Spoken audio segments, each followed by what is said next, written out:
Today it's my great pleasure to introduce to you a man who has been so far ahead of the pack that if I said he was cutting edge, I'd actually be insulting him for being slow. This is the man who taught us that ulcers could be treated through antibiotics, that kidney stones were actually a calcium deficiency, that rheumatoid arthritis was an immune problem that again could be treated with antibiotics. All these are mainstream strategies today, but 10 or 20 years ago when Doc started, it was very avant-garde. In fact, probably heresy. I want to get into today Doc's newest statement, which is exercise without supplementation is suicide. And Doc, this is a very intriguing concept, but you know, down through the years you've had so many things be proven right time and time again. I guess my first question to you is, are you the Sherlock Holmes of healthcare? I like to think so. I think that's probably a pretty kind description of what I do. And of course, the thing that made Sherlock Holmes famous was the fact that he would say just the opposite of what Scotland Yard was saying, and he was always right. I'd say you hit the nail right on the head. I like to be a Sherlock Holmes. What got you onto this line of thinking, especially with the athlete? Right now, everybody's telling folks to exercise, so are they just putting their head in the noose? They're actually putting their head in the noose. They're actually cutting their life by 30, 40, 50 years if they exercise and don't supplement. Where I ran into this was about 50 years ago, people began to study what sweat was. And they were these little bitty articles in biochemistry journals, the makeup of sweat. And it was very interesting. Most people thought sweat was primarily just salt and water, but sweat contains everything that's in your blood.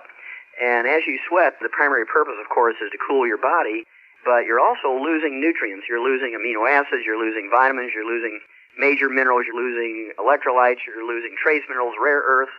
And it's a kind of a trickle charge. It's kind of like the toilet that just sort of runs a little bit, drip, drip, drip, and you get a water bill for $500 at the end of the month. It doesn't seem like much, but it does in fact cost you in health and longevity. And so about 25 years ago, because I was an athlete in high school and college, I played football and wrestled. Of course, you sweat a lot in both those sports. And I only weighed 123 pounds and played middle linebacker and played offensive center. That's back in the old days when the players played both offense and defense. And only at 123 pounds. I was very aggressive, but never got an injury. And all these big guys, 200, 240 pounds, were always getting injuries in their ankles and so forth. And the reason I didn't was because living on the farm, I was able to have access to trace minerals that we gave to calves. And so putting together practical experience and taking advantage of some, what was 50 years ago, esoteric research, you know, what's in sweat kind of thing, put it together. And came up about 25 years ago that you were, in fact, throwing your life away if you were exercising and not replacing the minerals you're sweating out. Wow. You know, it kind of reminds me back, I don't even know when this was, but all of a sudden jogging came up, and was it Bill Kick? Jim Fixx. Fixx, okay. You're close. Jim Fixx, spelled with two X's, F-I-X-X. And, of course, he died at 52. And he wrote all the books, Run Your Way to Health, Jog Your Way to Health, and there wouldn't be any running shoes. And yeah, wasn't it a number of the runners, including him, just all of a sudden died? They all do. They all die suddenly.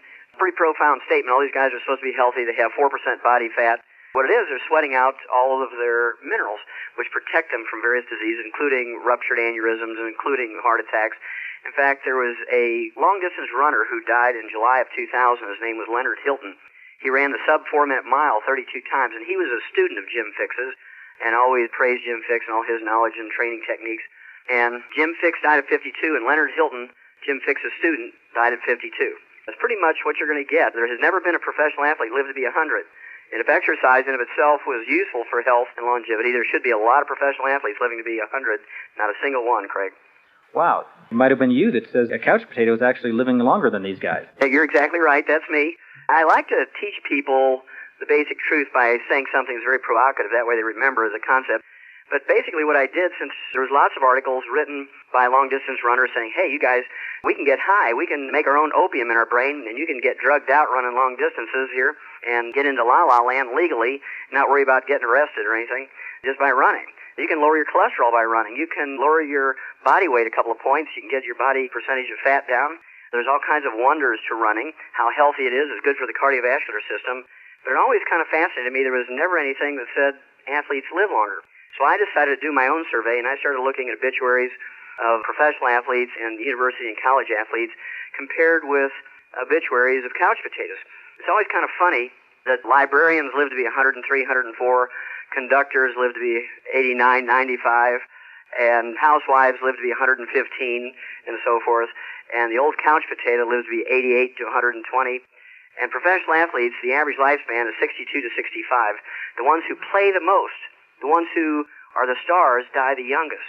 And you look at some of the famous ones, Red Grange, Jesse Owens, people like Wilma Rudolph, Babe Zaharias. You're probably too young to remember her, but she was one of the first great women athletes who could whip men in about 10 different sports. And then there was people like Will Chamberlain, age 63, congestive heart failure. Walter Payton, 45 years of age, died while he was waiting for a liver transplant. He was a pristine athlete, never did drugs, never smoked, never did alcohol. I know the basketball player that was a real shock. Reggie Lewis, 27 years old. There we go. Died of a cardiomyopathy heart attack, a simple selenium deficiency. He was about as fit as a human being could get. Then there was Sergei Grinkov, 28 years old, a two-time gold medal winner in figure skating. It's not just basketball players or track stars. You can be a figure skater and die young. You can be a boxer. You can be a baseball player. I have a lot of very famous baseball players. Babe Ruth, Lou Gehrig, Don Drysdale. I have all their obituaries. I actually have one who was a pitcher for the San Diego Padres, and he was only 24 years old, and he was felled by a cardiomyopathy heart attack, and they were just shocked because he just come up from the minors. You're sweating and not replacing those minerals you're sweating out. You're doomed to have a lot of injuries and anything that might relate to mineral and nutrient deficiencies. And certainly, you're going to shorten your life if you're not replacing everything you're sweating out. Wow, that's incredible, because I remember, particularly with Reggie, didn't he have what's called the dream team of cardiologists, and he died anyways? He had the dream team of cardiologists, so they paid these 12 cardiologists $1 million each to save him. And the interesting thing was, a year and a half after Reggie died, the captain, the chairman of the dream team of cardiologists, died at age 47 himself of the same disease, cardiomyopathy heart disease. And he was a Boston Marathon runner. He'd finished the Boston Marathon 3 times, his physician, and died of the same disease at age 47. Can't these guys figure this out? Well, what happens is they hire these personal trainers, and they hire trainers, and they hire people who are nutritionists, and they're worried about their fat intake, and they're worried about strength training. They believe, falsely, that strength training is the answer for joint health. The more muscle you build up around a joint, the less likely you are to injure it. That's absolutely nonsense. Just ask Bo Jackson. You remember him? He was this great two-sports player, professional player in baseball and football, and he dislocated a hip joint and fractured the head of the femur, the ball part of the ball and socket joint, and they talked him into putting an artificial joint in, and of course he ran around like Chester from the old Gunsmoke days. I remember him. With that one leg, and he was a huge man. His thighs were bigger around my chest. He was a big man. And so they said, well, why don't we even you out? We'll just take the good hip and we'll put in an artificial joint in there, and then you'll be Superman.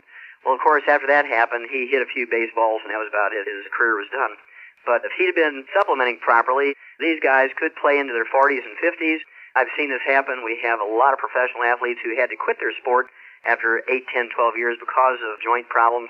We get them on our nutrient replacement programs, and just in 6 months' time, they're stronger and more fit and have more agility and flexibility than they were when they were actually playing. And they just shake their heads and they say, why didn't our high-priced $1 million a year trainers tell us this? And they say, well, they don't know it because they're reading from doctor-written nutrition books. They're reading from doctor-written sports medicine books. These folks just don't seem to have gotten the message yet. No, they haven't, because they make their money by doing joint replacement surgeries. They make their money by doing arthroscopic surgery. They make their money by removing meniscus. They make their money by repairing torn ligaments. And so that's what they're in the business of doing. They are not interested in preventing these injuries because they make their money by repairing them. Got it. Wasn't it Holyfield that actually was able to come back? Right, yeah. Evander Holyfield is kind of an interesting guy. He quit in one of his fights. I guess it was against Tyson. He just quit. He just couldn't go on. Because of lack of strength, his heart began to give out. He had hypertrophic cardiomyopathy heart disease. And through a mutual friend, actually a guy who lives across the street from Evander Holyfield, Andrew Young, you may remember the name. He was an ambassador to the UN, and we were able to save Andrew Young's knees.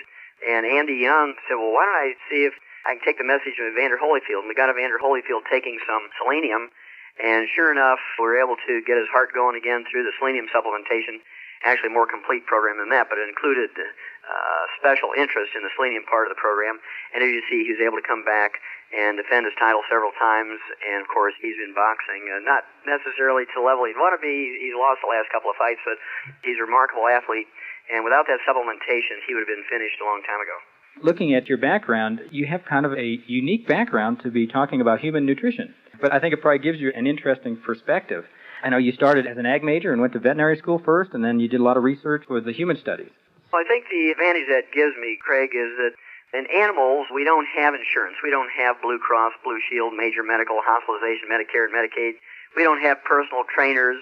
We don't have personal nutritionists. And so what we had to learn to do was prevent and cure diseases in animals with nutritional formulas, very economical, to do it that way on a herd basis, put everything in their feed pellets. And that's why we have mouse pellets, rat pellets, hamster pellets, guinea pig pellets, rabbit pellets, duck pellets, goose pellets, hen laying mash, chick pellets, poult pellets, horse pellets, sheep pellets, and so on. And dog food canned, dried, cat food canned and dried. And every one of these rations is a perfect mix of every known nutrient necessary for these animals. And if we were to use a human healthcare type of system, especially the sports medicine system in animals, it'd be a sticker shock for you. Your hamburger would cost you $275 a pound just to pay for the healthcare. And so I decided to take the same concept that we did for animals, where we have special diets for animals with heart disease, kidney disease, intestinal disease, liver disease, eye disease, and so on. These diets are formulated so the animal can't pick out what they want. It has everything in there necessary to focus nutritionally on that particular organ or organ system. And I just said, well, if it works in animals so well, which it does, why wouldn't it work in people? And so about, I'd say 1978, after trying from 64 to 78, which is 14, 15 years, I'd written my scientific articles and books and lectured to doctors, and I couldn't get doctors interested in the concept. They'd pat me on the back and say, oh, that's very interesting, but that's in animals, not people. So I went back to school and became a physician and began to use these preventative and treatment concepts with nutrition like we did in animals, and certainly the concept works like a charm in people just like it does in animals. That's maybe why the gentleman that told me about you said, talk to Doc Wallach, he may treat you like a dog, but you'll get better. That was a little thing that my patients came up with, because I used to hang my veterinary degree on the wall next to the medical degree, and patients, they come in, their eyes would get real big. But after a while, they kind of realized where I was coming from, and they'd start with a joke telling their friends, hey, if you're not happy with what your doctor is doing for you, go see Wallach. Now, he'll treat you like a dog, but you get better. Dr. Wallach, talking about athletes, we've talked about a lot of the professional athletes. How about the younger ones, high school, college players? Are they at risk just the same way? Oh, absolutely. According to the Center for Disease Control out of Atlanta, Craig, a lot of these young athletes under the age of 30 drop dead each year while they're training, exercising, or participating in sport. I saw some figures earlier this month which said that the death rate from sudden heart attacks in young athletes has actually gone up by 10% in the last year. And so there's no nutrients of any value in Pepsi-Cola, Coca-Cola, Dr. Pepper, Gatorade, and so forth, and water, just plain water. And so these young athletes wanting to get scholarships, wanting to get into the pros, and as a result, they train hard, they do all the right things, they do what their trainers tell them to do, they just don't supplement properly, and as a result, a lot of these kids who are really professional level quality athletes, even when they're in junior high and high school, these kids will get injuries that will kill their career. And there's nothing worse than these people training these kids, getting them up to the point where they are really superstars, and then a knee blows out, or they tear an Achilles tendon, or they get a shoulder injury. They get a back or neck injury, they get a finger injury, and they're pretty much done, and their whole life is ruined because their whole life was focused on these athletics. And these kids also have a high rate of depression and suicide because their whole life has been built around being the superstar of the neighborhood and the school. In fact, suicide in high school athletes is the single biggest cause of death in high school athletes. Wow, that's astonishing. Not to mention kids like that or young people like that blowing out a knee, they've just thrown away a lot of money.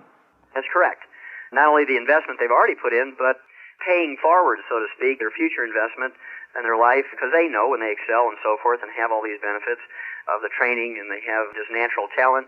It's really a shame. And so I do make an appeal to parents and coaches and trainers out there who might be listening to call your toll-free number, get the information, and give these young athletes a more complete replacement program so that if they do get injured, if you run into a wall, you're going to get injured, you can repair quicker. The likelihood of injury is very, very slim, just simply by replacing everything you're sweating out.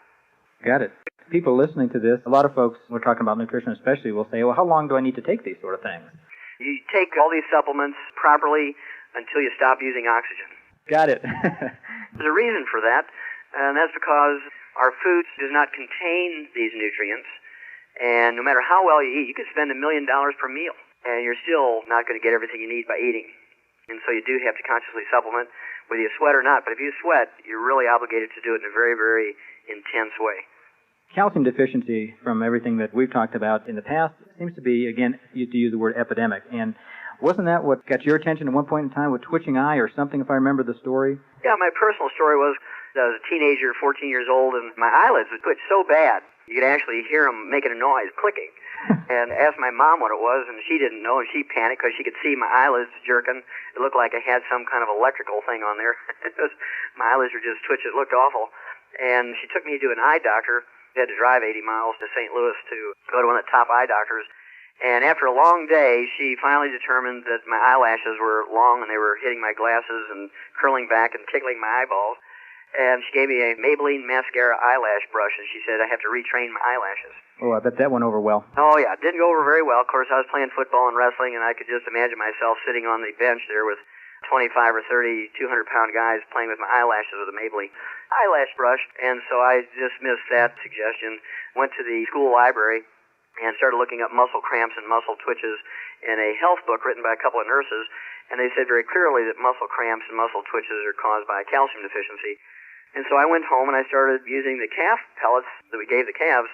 We had plenty of calcium in. When all the other kids were eating candy and so forth, I was eating calf pellets. And so at a very early age, I was very aware that mineral supplements were very, very necessary. And like I said, I would take a fencing tool and knock a corner off one of the trace mineral salt blocks. I would take calcium supplements because I was small.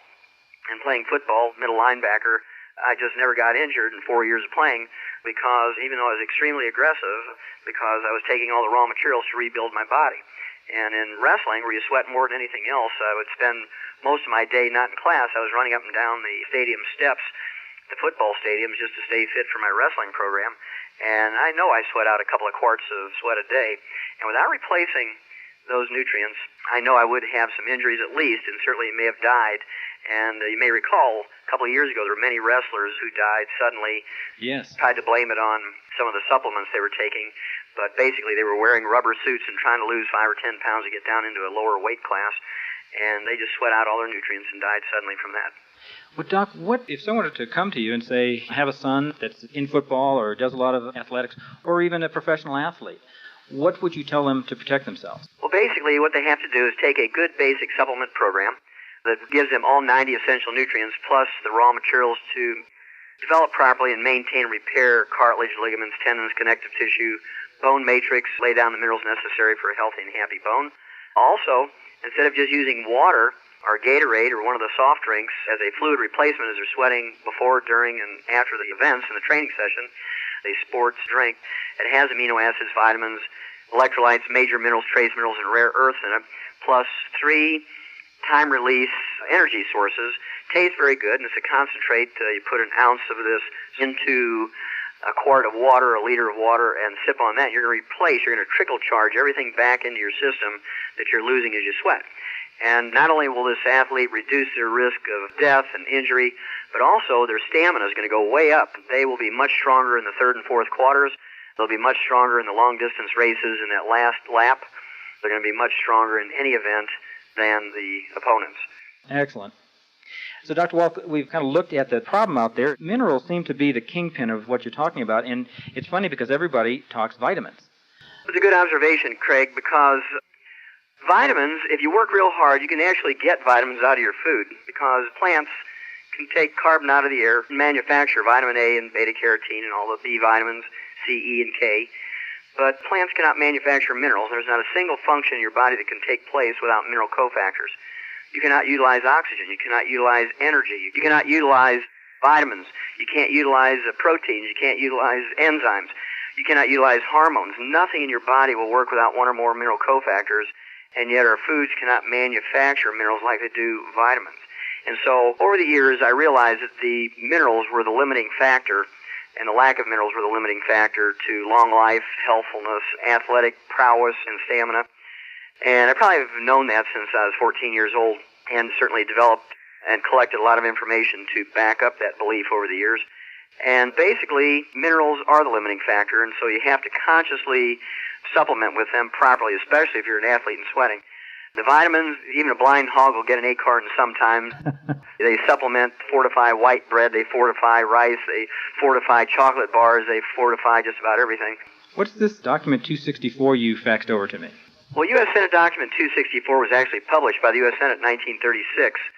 And the U.S. Senate published this back in 1936, and it said at that time that there was no longer sufficient amounts of minerals in our farm and rain soils to give us everything we needed. And as a result, the food plants that were grown there were minerally deficient. As a result, the animals and people who ate these minerally deficient crops got mineral deficiency diseases. And according to U.S. Senate Document 264, the only way to prevent and cure these mineral deficiency diseases was to supplement properly. And we've known this in 1936. That's back at the time when we began to supplement vitamins and minerals and trace minerals into animal feeds and came up with mouse pellets and rat pellets and hamster pellets and guinea pig pellets and horse pellets and canned dog and cat food and so on to assure them optimal amounts of all known nutrients. They couldn't pick out what they wanted. Unfortunately for human beings, we're left to TV advertisements and newspaper advertisements and magazine advertisements and ignorant trainers who tell people, well, just drink Gatorade, just drink water, and just drink Pepsi-Cola because we get good kickbacks from them. Doc, I tell you, this is incredible. In fact, I've got some young children that now, in the back of my head, I've got all these questions going through my head on how to make sure that they survive this ordeal of growing up and being athletes. But unfortunately, we are right down to the wire. We're going to have to ask you to come back, maybe do this again. Love to do it, Craig. I want to thank you for being with us. This has been Dr. Wallach, National Lecturer on the Dead Doctors Don't Lie series, best-selling author, physician, veterinarian, and all-around good guy. Thanks for being with us. And for Craig Walcott here at Health Talk, have a healthy day.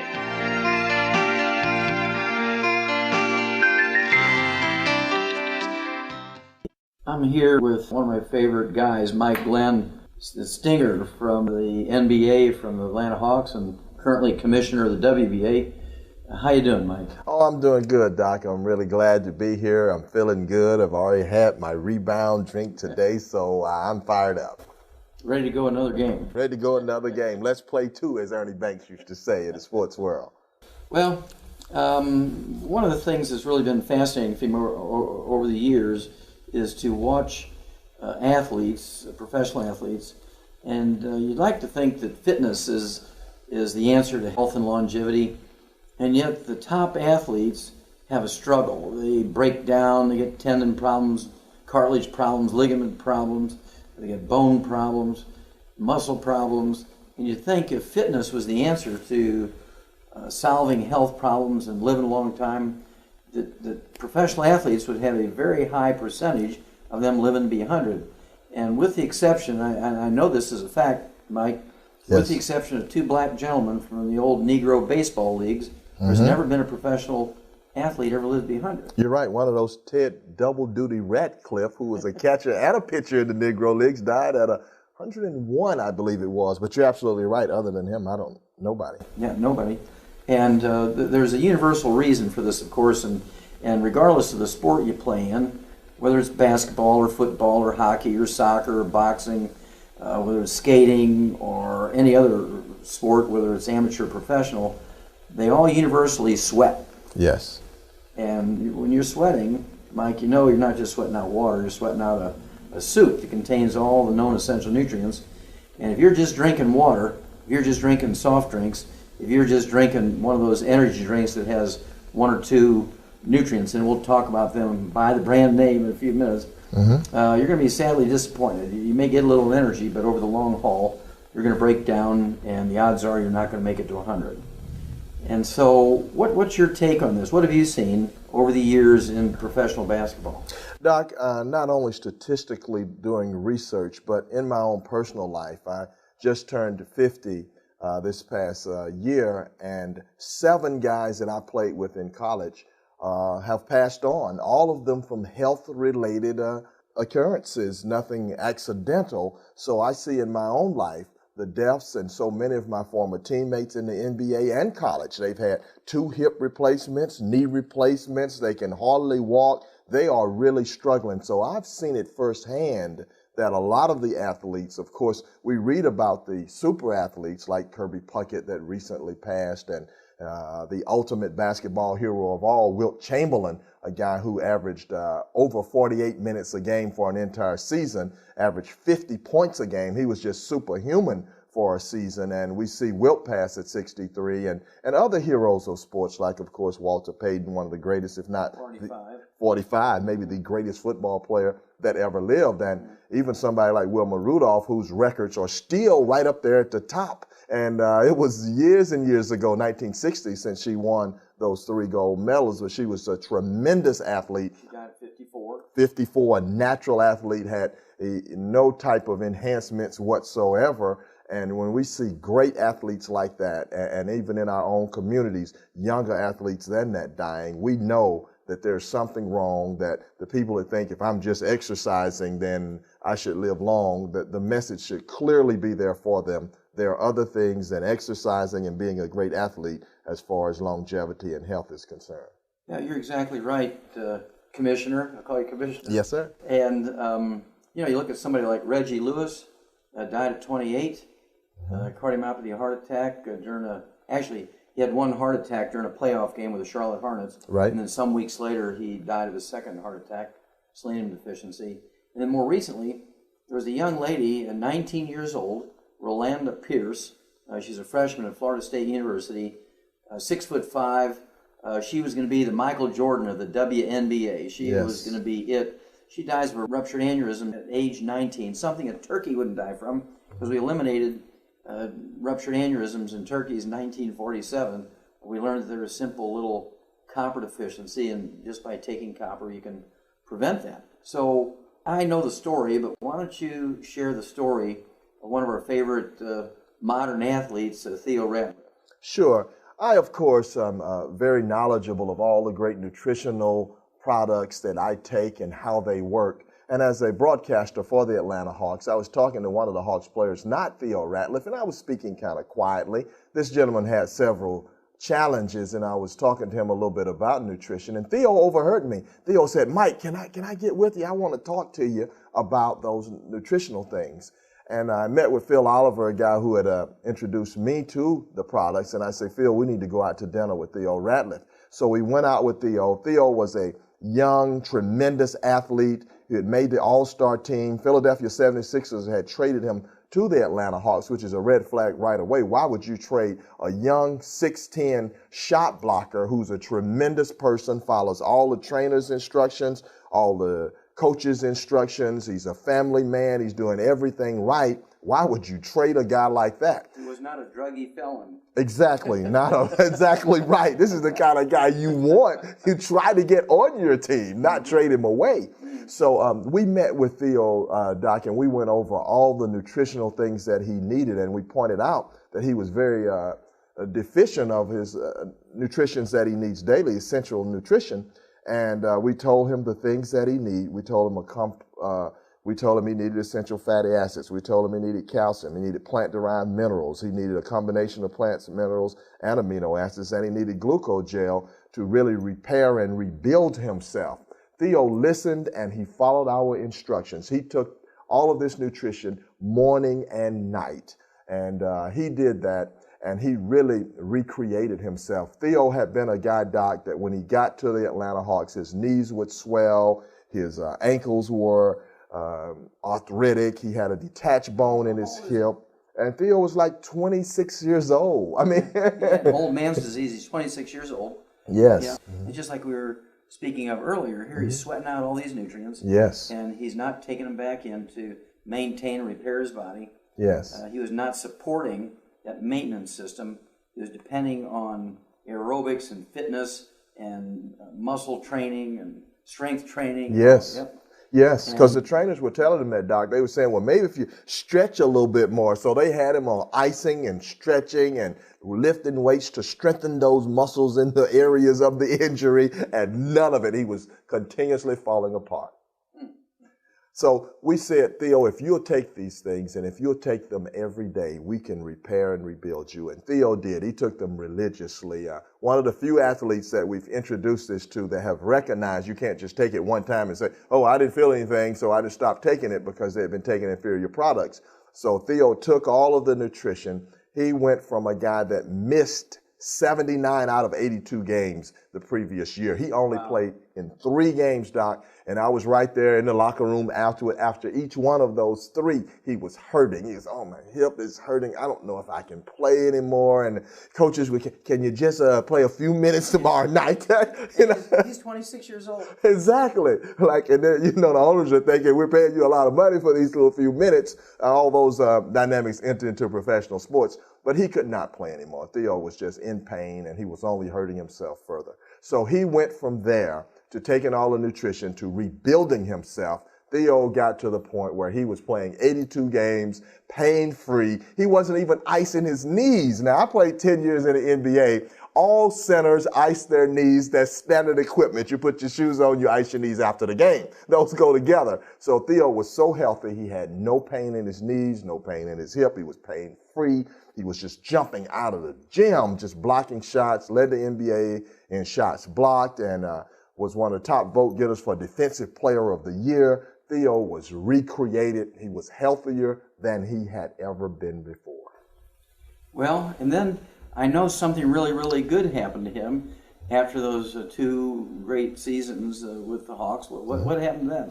Well, we were talking, Phil Oliver and I were talking about how he had really come around and been created. And Phil came up with the idea. He said, we need to really have a sports drink built around Theo so that when Theo is out there, he can take all these nutritional drinks and supplements while he's playing. And that's when we came to you, Doc, and we said, can we devise an energy drink that's full of this nutrition so that while Theo is playing, and other athletes and other everyday people, while they're living their everyday lives, they can take this energy drink and feel an immediate sustainable energy boost that will take them throughout the game, and they'll even feel better the next day. So it sounded like a tall order, but we knew that it could be filled, and that's exactly what happened. Rebound FX was created. We tossed around what would be a good name, and we thought that Theo had rebounded his career, and rebound such a part of basketball, rebounding, you can't win without rebounding. So all of that made a lot of sense, and we came up with the name Rebound FX, and Theo has taken it. Theo has introduced it to a lot of other professional athletes, as we have as well, and it has just developed and earned the reputation of being the best sports drink in the world. And coming from a sports background, my nickname is the Stinger, and all people know you have to earn your nickname. So if your name is Rebound FX, you have to earn it, and Rebound has certainly earned that name, Rebound FX.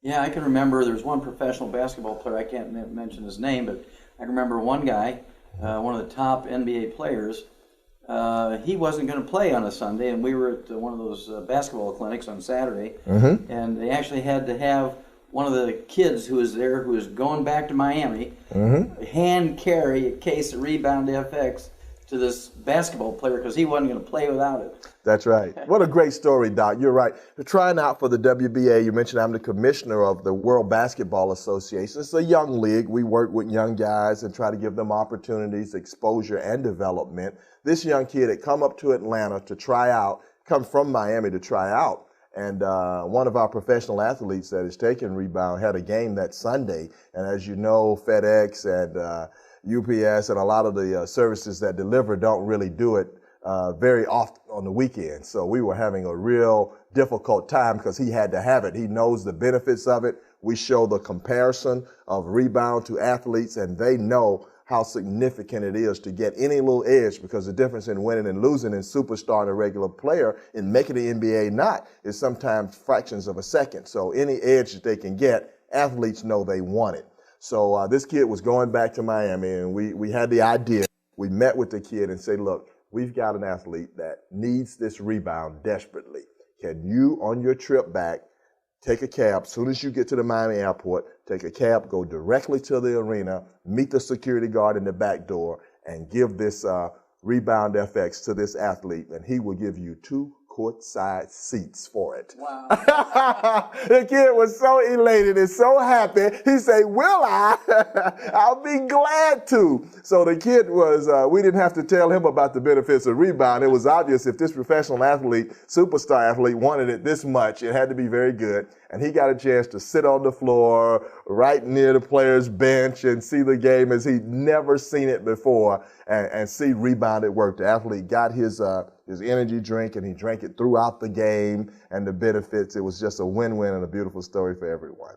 Yeah, that's I love that story, Mike. Thanks for sharing that. Sure. And of course, you don't have to be a basketball star, a football star, a boxing star, a baseball star to take Rebound FX. If you're the sort of person who needs a pick-me-up of a cup of coffee or a soft drink at 10 in the morning, at 3 in the afternoon, at 8 o'clock at night, you want to try Rebound FX. It does not have carbonation. It doesn't have sugar. It doesn't have phosphates in it. It doesn't have the things that are negatives from the standpoint of nutrition.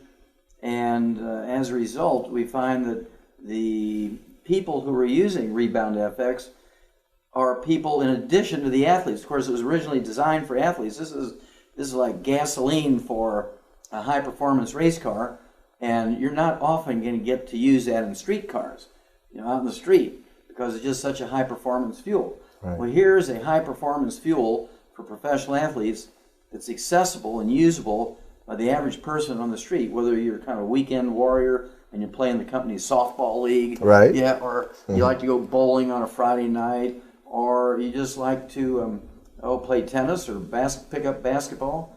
There are so many people who break down, regardless of their age, whether they're in their teens, they're young adults in their 20s or 30s, yet middle-aged people, and they break down. They say to me, Doc, I don't know why I'm breaking down like this. I'm doing everything right. I'm doing all my fitness stuff, and I'm drinking all the water. I'm keeping hydrated. I'm exercising, or I'm drinking one of these other sports drinks, energy drinks, and you start showing them the comparison, right? And they say, well, wait a minute, this very famous sports drink only has 2 minerals in it, and Rebound FX has 77 plant minerals.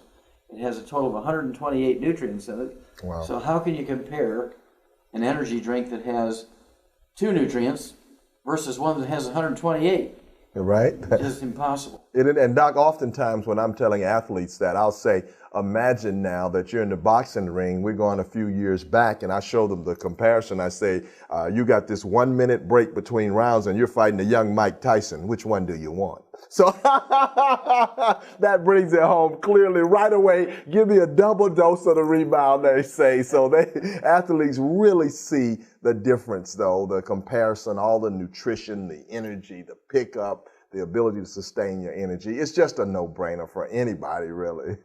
Rebound FX has really taken off, Mike, and just because it is a performance drink, it is an energy drink, and it is a nutrient replacement, not only a fluid replacer, but it's also a nutrient replacer, and it's so convenient, you don't even have to pay for a lot of water to be shipped to you. It comes in a concentrate. You can get the samples, a 1 serving sample, or you can get the concentrate that has 32 servings in it. You can make it really concentrated as 32 half quarts, or as it's designed for 32 quarts. And you're only paying for the shipping of 1 quart of water instead of 32. So we're very excited about the system. It's really been very well received by the professional athletes from all sports. Can you recall any comments that maybe some of these professional athletes have had about Rebound FX? Oh, I have, Doc. So many athletes have really taken to it, and they've just ordered it in bulk. I mean, we have entire teams that will purchase as much as almost $2,000 worth at one time and say, I want to have this here for the remainder of the year, and I don't want to have to worry about when its shipments coming in, and they just take it every day. They just will not go on the court without it. It becomes that much more part of you. You feel so much better when you're walking on the floor with that confidence as well as the energy. Your body is just feeling good, and they know they can play at a very high level. So we've had athletes at every level, whether they're in the Pee-wee level, the high school level, the collegiate level, or the professional ranks, and in all sports, whether they've been football, boxing, basketball, baseball, track, you name it. We've had athletes across the board that have just really loved taking Rebound FX. Well, you're kind of an all-around guy, and one of the many, many reasons we have a deep respect for you and we love you is that you've developed this league for deaf basketball players. Yes. And we really, really appreciate that. And are these kids using the Rebound FX? Yes, Doc, I'm glad you asked about that. This is of course, my dad coached at Georgia School for the Deaf, so I grew up around deaf kids. He coached basketball, track, and softball there in the late 50s and early 60s. So I grew up around deaf kids, and I developed the nation's first basketball camp for deaf kids. So we get high school age boys and girls basically from all across the country to come to my camp. We have a week long of regular basketball camp 3 times a day. And on the last night of the camp, we play an all-star game where my best deaf kids play against local all-stars from the community. So they're kind of tired. It's been a long week, but they're very excited about representing the Mike Glenn Camp for the Hearing Impaired and about deaf people showing that they can play basketball as well as anybody else. And so we played, and I remember the first time I introduced Rebound FX to them, I just told them very briefly, this is a good drink. It has some nutrition. It'll help your energy. So we're going to have it available for the game. So they said okay, and you know how high school kids are. They wonder how it tastes and what is it, and they have been so accustomed to other sports drinks. And so I just put it out, and they were coming from it, and I told them, drink some of this. I had someone to give it to them, and I saw their reactions when they go back on the court. They had the energy, and they came back, and I say, which one? I want some more of that one. They were signing. They wanted the one with the rebound in it, and they didn't even know of all the nutritional things, but all the whole teams, the girls and the boys, were taking it, and after the game, they were saying, how can I get some more of that? So without hearing the whole story and knowing what it was going to do for them, that's like just a blind test. It was for a deaf test in this case, but these kids just tried it, felt it, they knew it worked, and they wanted it. So, and we've had Rebound available for them throughout the week now for the last couple of years, but it is just a part of the deaf community, the deaf sports scene, and still growing in every avenue you can imagine. Well, thank you for that feedback, Mike. And since you brought up the test word, yes, the thing that we're really proud of with Rebound FX and many other of our products is the fact that in New Zealand, which is probably the toughest country in the world when it comes to testing urine and testing sweat of players, to make sure that they're not taking anything that gives them an advantage, something that's been banned, has been approved by the agencies in New Zealand that test for these things, and therefore it's also approved, because they're the toughest in the world, it's also been approved by the IOC. Wow. The International Olympic Committee. And what does that do? I mean, I know that amateur and professional athletes got to be worried when they're going to take something new. Is it going to affect their ability to play? Are they going to get banned from playing if they take something with some weird herb in it, or something that shows up in their urine, their sweat, or their blood? How important is that to a player? That is, Doc, because it's so much emphasis on it now in the media. All the emphasis on steroids or different drugs that athletes that have died, famous athletes, and often they try to infer that it was because of something that they were taking rather than something that they're not taking. Yeah, there was a baseball player who died of something, and they attributed it to the ephedra that he was taking. And then, boy, Congress got in it, and they banned ephedra, and then an attorney went back and sued the government and the FDA to get ephedra back on the market. But it has to be like a very, very tiny, tiny dose. You'd have to take a whole bottle, get the same dose as you used to be able to get. Okay, right. And I think that, Doc, has scared a few people, like, is ephedra in? so they have this undue alarm. So to know that it has been stringently tested, that these are beneficial nutrients, and that's what we really stress to people, that this is nutrition. This is not some drug or chemicals that you're putting in your body. This is the safest and the best thing, because they are plant-derived minerals, have been pre-digested by plants. And so we explain that to them, because there is this concern that if it's anything new that they've not heard of, that maybe it's one of those banned substances that will either make them illegal to play or will hurt them in the long run. But once we tell them these factors, they take it with confidence, and they know they feel it and like it, and then they pretty much go on from there. Yeah, this is Rebound and several other products from our wonderful collection of products has been approved by at least one and maybe two agencies in New Zealand. And again, it's the toughest one in the world. And so the IOC, the International Olympic Committee, just as long as New Zealand says it's okay, they don't even look at it sideways. And so this has really opened up the whole amateur athletic league, whether it's junior high, high school, university, Olympics. And we're so very proud of that, because we don't want these young kids who work so hard. They learn the sport, the actual technology of the sport, they learn the system of the sports, and then they get fit, and then they start breaking down. And it's always the top ones. Yes. It's always the top. It is, Doc, and I think the top ones work harder. You know, people in sports recognize that. Sometimes people outside of sports think they're just naturally gifted, which they are gifted, or that they're just naturally blessed and it comes easily to them. But from my experience as a professional player, from interviewing, writing books about them, and seeing how they work, the guys that are stars are usually the hardest working guys on your team, which means naturally they sweat the most, they lose their minerals the most, and we found these adverse health effects on the best players because they sweat the most. I mean, they put more energy, more emotion, more time. They're into the playoffs. In the NBA, if your team does not make the playoffs, your season is over by the middle of April. But if you're going to the championship game every year, then you're going on toward the end of June. So you have much more intense games and practices, and you add that year to year to year, those superstars that are going those extra miles, they're going to be the one most adversely affected. Well, thank you so much for sharing all this information, and I know that people are going to want to hear this material that's going to be so vital to their long-term health and also their day-to-day health on the short term, because nobody wants to be walking around on crutches. Nobody wants to be sitting in the chair when you want to be out playing. That's the truth, Doc. And you know, you made me think of something else very quickly, though.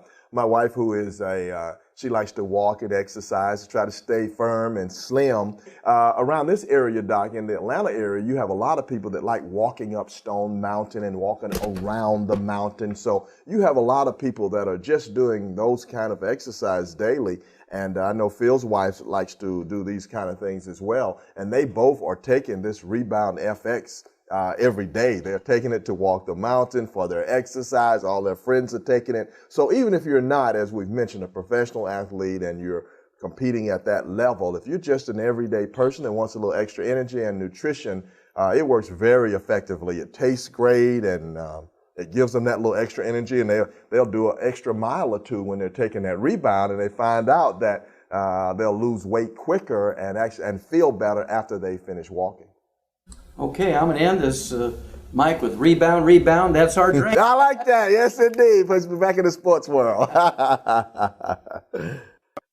Okay, Thea, you hear Mike, Lynn, and both Mike and Dr. Wallach talking about, Rebound and how we came about with Rebound, and basically how our relationship, yourself and myself and Mike. But I wanted you to kind of tell your story and just kind of emphasize, why were you such a different athlete in receiving this versus your colleagues, and what has it meant to you? Well, Phil, it's been tremendous to me as far as helping rebuild my career and furthering me along and giving me the ability to extend my career. It's been well documented of the different type of injuries that I've had throughout my career, and it always got to a point where I couldn't figure out what was going on with my body. And I overheard Mike Glenn speaking to one of my teammates when I was with the Atlanta Hawks back in about 2002, talking about minerals and calcium and mineral deficiency. And so when I heard him, I said, "Yo, Mike, come over here and speak to me about that a little bit." And he graciously, as he is a man, just came over and gave me some knowledge about what it was he was speaking of, and it was profound in what he was speaking about, because I had never had it put to me in that manner, as far as athletes becoming mineral and calcium deficient, throughout their sweating out all their minerals during play, and also with the amount of energy and stuff that we exert during play. becoming deficient in those areas. So he told me about the great products at Longevity, and I was able to get on the products diligently, and rebuild, the cartilage from my hip injury, from my knee injury, and just all the different things that I had going on at the time. I was in a situation where I had the hip injury where I couldn't figure out what was going on and why these things was just happening to me, because I always try to keep myself in a superb physical health and always ready to get out there and play ball. But, I was getting these minor injuries, knick-knack injuries and stuff that was just stopping me from continuing to be the player that I was. Like I said, with the minerals, that all changed. Once I got on the minerals and got to doing the Pig Pack Plus and taking the calcium and being diligent on it and taking it, as it was food, every single day, twice a day, I was able to rebuild my body and to be able to extend my playing career. Well, Theo, they had a rap on you that you were the kind of guy that got a lot of injuries. So why don't you just try to tell me, when did your injury start, and at what point did you realize that there was something else that you needed to do? Well, I was diagnosed even when I first came into the league. They said I had a degenerative bone problem. How old were you then? That was when I just had come out of college. I wasn't any more than 22 years old at the time. So I had back issues. So as they looked at the MRI, I had to take MRI and a whole bunch of exams in order for teams to even take me. I had to take all these things to try to make sure that, everything would stay intact. And they gave me, only 5 or 6 years in the league tops was where I would be at my, at my peak position, and everything would be downhill from there because they saw the degenerative changes that early in my career. Lo and behold, I was able to extend, my career as far as being able to play and be, I was in a position where I was in the playoffs as an all-star in 2001, right before I received my hip injury, right before I received my wrist injury, where I just went up for a block shot, just normally coming down, trying to catch myself, fracturing my wrist, having to have surgery, and then traded to the Hawks. And then my wrist healed, and during that same summer, right before the season started, I ended up tearing cartilage. I didn't know what it was. I just went up for the ball, jumped for a ball, a routine thing that I do, 1,000 times a game, and ended up tearing cartilage in my hip. Nobody knew what the diagnose was. I had to go see all these specialists and different things that would, and finally figure out what was going on. So I had to have a surgery for that. And in my trying to recovery from that surgery, I just wasn't getting back to being able to play the game.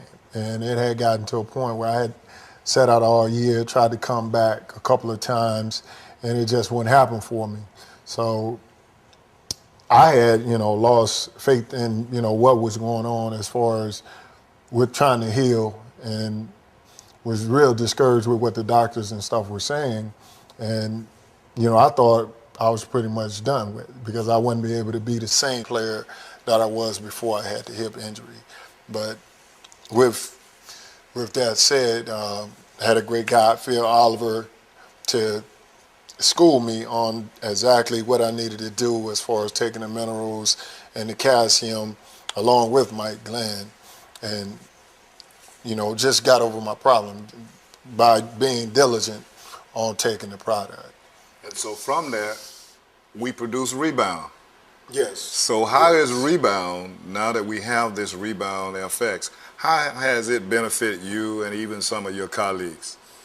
Well, after being such a diligent student of the minerals and the calcium and constantly rebuilding my body, we kind of jointly, me, Phil, Mike, kind of jointly came up with the idea of having an energy drink to help sustain me throughout the game. When everybody else was going down in the fourth quarter, my energy was still elevating and staying at its peak position. And, with that said, being 3-time, shot block leader, one of the top defenders in the league, being pretty much winner-up to being defensive player of the year and different things of that nature, it definitely helped excel my career. And by me having such a success, me seeing the success that I had, I wanted to go out to my colleagues and try to introduce them